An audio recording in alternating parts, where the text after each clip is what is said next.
கலைஞர் கருணாநிதியின் நாணயத்தில் ஹிந்தி இருப்பது தெரிந்தேதான் வெளியிடுகின்றனர் எனவும், தமிழ் என்று மூச்சுக்கு 300 முறை சொல்லும் ஸ்டாலின் ஹிந்திக்கு ஏன் முக்கியத்துவம் கொடுக்கிறார் என்றும் எதிர்க்கட்சித் தலைவர் எடப்பாடி பழனிசாமி பேட்டி அளித்திருந்த நிலையில், எல்லா தலைவர்களுக்கும் நாணயம் ஹிந்தியில்தான் வெளியிடப்படும் என்றும், EPSக்கு அரசியல் மற்றும் நாட்டு நடப்பு தெரிந்திருக்க வேண்டும் என்றும் முதலமைச்சர் மு.க.ஸ்டாலின் பதிலடி கொடுத்துள்ளார்.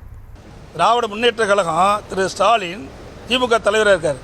அந்த நாணயம் வெளியிடுகின்ற பொழுது அது இந்தியில் வரும்னு அவருக்கு தெரியும். அதுக்கு உடன்பட்டு தான் அந்த நாணயத்தை வெளியிடுறார். ஆக இதிலிருந்து நான் எண்ணி பாருங்க, தமிழ் என்று மூச்சுக்கு 300 தடவை சொல்லுகின்ற ஸ்டாலின் இன்றைக்கு இந்திக்கு ஏன் இவ்வளோ முக்கியத்துவம் கொடுக்குறார்? ஏன்னா அவங்க அப்பா பேரில் இந்த நாணயம் வெளியிடுறாங்க. அவங்க குடும்பத்துக்கு வந்தால் அதை பற்றியெல்லாம் கவலைப்படவே மாட்டாங்க. நாங்கள் ஏற்கனவே பல முறை சொல்லிக்கிட்டேன், திமுகவும் பாரதிய ஜனதாவும் ரகசிய உறவு இருப்பதாக சொல்லி கொண்டிருந்தோம். எங்களுடைய நிர்வாகிகளும் சொல்லிட்டு தான் இருந்தாங்க. இப்போ ஊடகம் நம்ம பத்திரிகை நண்பர்களும் நீ கேள்வி கேட்க ஆரம்பிச்சிட்டிங்க.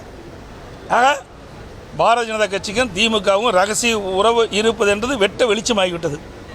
ஒவ்வொரு ஆண்டும் மேதகு ஆளுநர் அவர்கள் தேநீர் விருந்து கொடுப்பது வழக்கம். அந்த அடிப்படையில் இந்த ஆண்டு கொடுப்பதாக அறிவித்தார். ஆனால் திமுக கட்சி அதனுடைய அமைப்பு செயலாளர் என்று கருதுகிறேன்.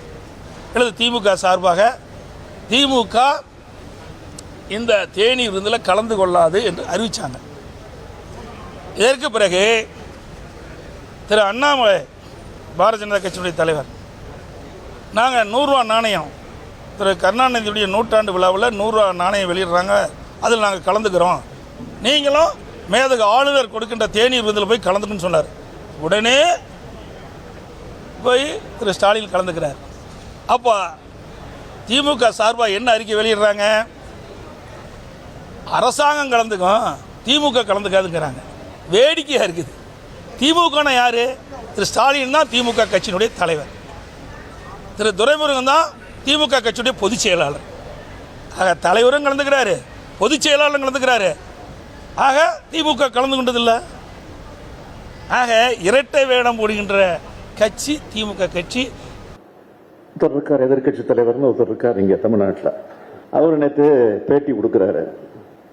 என்னன்னா, நாணயம் வெளியிடுறாங்க, இந்தியில் இருக்கு, தமிழில் இல்லை, தமிழ்னு முழங்குறாங்களா, இந்தியில் இருக்கு அப்படின்னு சொல்றாரு. முதல்ல ஒன்று அரசியல் தெரிஞ்சிருக்கணும், இல்லை நாட்டினுடைய நடப்பு புரிஞ்சிருக்கணும். அந்த நிகழ்ச்சி எப்படி நடக்குதுன்னா, மத்திய அரசு அனுமதி கொடுத்து மத்திய அரசின் மூலமாக நடைபெறக்கூடிய நிகழ்ச்சி. அந்த நிகழ்ச்சி ஏற்கனவே பல பேருக்கு நாணயங்கள் வெளியிடப்பட்டிருக்கிறது. மறைந்த எம்ஜிஆர் அவர்களுக்கு நாணயம் வெளியிடப்பட்டிருக்கிறது. அதேபோல நம்முடைய பேரறிஞர் பெருந்தகை அறிஞர் அண்ணா அவர்களுக்கு நாணயம் வழங்கப்பட்டிருக்கிறது. அந்த நாணயத்தெல்லாம் ஒருவேளை அவர் பார்த்திருக்க மாட்டார்னு நினைக்கிறேன். அதை எடுத்து பாருங்க. எல்லா தலைவர்களுக்குமே நாணயம் வெளியிடுகிற போது ஒன்றிய அரசு இந்தியில் தான் எழுதி அப்புறம் ஆங்கிலத்தில் எழுத்துக்கள் அமைஞ்சிருக்கும். ஆனால் அண்ணா அவர்களுக்கு நாணயத்தை வெளியிடுகிற போது தலைவர் கலைஞர் என்ன செஞ்சாருன்னா, யாரும் செய்யாத ஒரு விஷயத்தை செஞ்சார். அண்ணாவோட தமிழ் கையெழுத்து அதில் இடம்பெற வேண்டும் என்று சொல்லி அண்ணாவோட தமிழ் கையெழுத்து அந்த நாணயத்தில் வெளியிட்டு அதற்கு பிறகுதான் அது வெளியிடப்பட்டது. அது மாதிரி தான் தலைவருடைய கலைஞருடைய நாணயத்தை வெளியிடுகிற போது கலைஞருக்கு ரொம்ப பிடிச்ச எழுத்து தமிழ் வெல்லும்.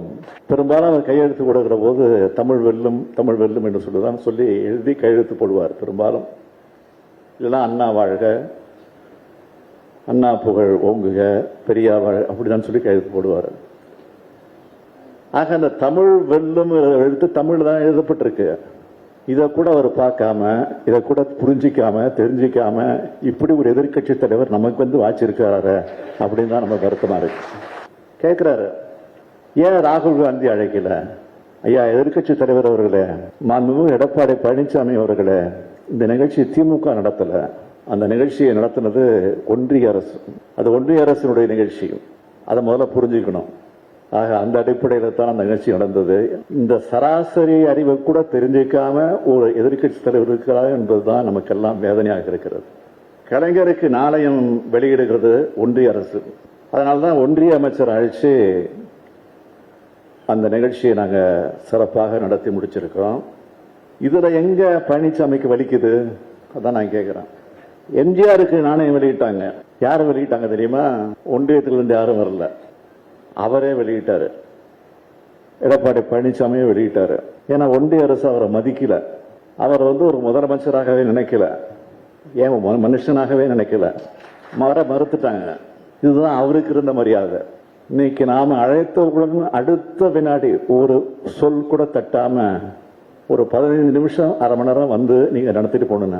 15 நிமிஷம் என்ன, எவ்வளவு மணி நேரம் இருந்து நான் காத்திருந்து நிகழ்ச்சி நடத்திட்டு போறேன்னு சொல்லிட்டு வந்தார். அதுதான் திமுகவுக்கு இருக்கக்கூடிய பெருமை, கலைஞருக்கு இருக்கக்கூடிய சிறப்பு.